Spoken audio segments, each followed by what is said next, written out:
Le socle Ibrox est polyvalente et adapté aux pompes à chaleur Alpha Inotec Ibrox 5 à 16 et Ibrox SE.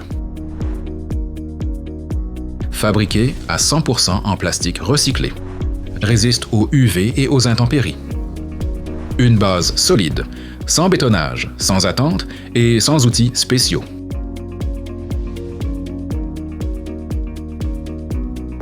Le socle préfabriqué a 4 parties qui se combinent comme ça. Il faut faire gaffe à bien l'aligner. La largeur de le socle doit être adaptée en fonction du modèle de pompe à chaleur.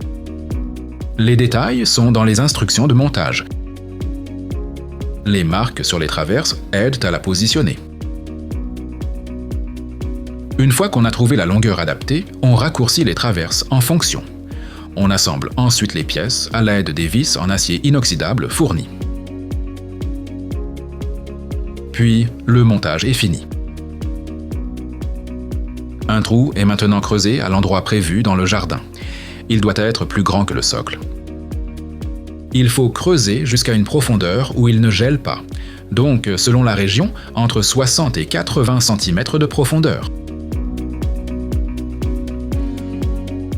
Si le condensat de la pompe à chaleur doit être évacué dans le sol, une couche d'infiltration peut être mise en place dans le cas d'un sol imperméable.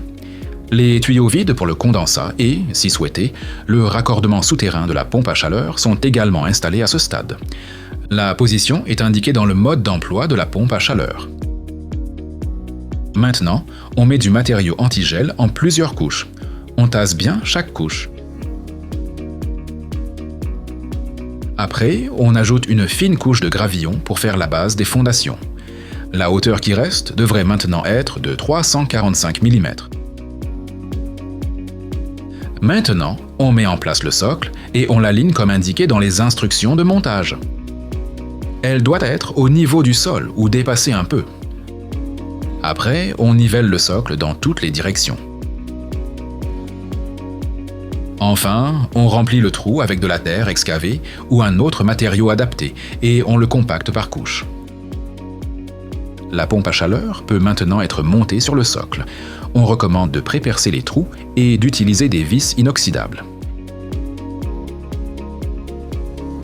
Bien sûr, le socle peut aussi être utilisé avec des surfaces pavées, gravillonnées ou aménagées autrement.